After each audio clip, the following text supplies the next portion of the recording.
आता आम्ही आज मेथी बेसन बनवणार. लसूण तेलात टाकते.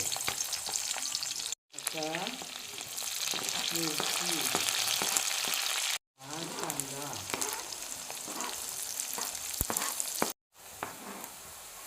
टोमॅटो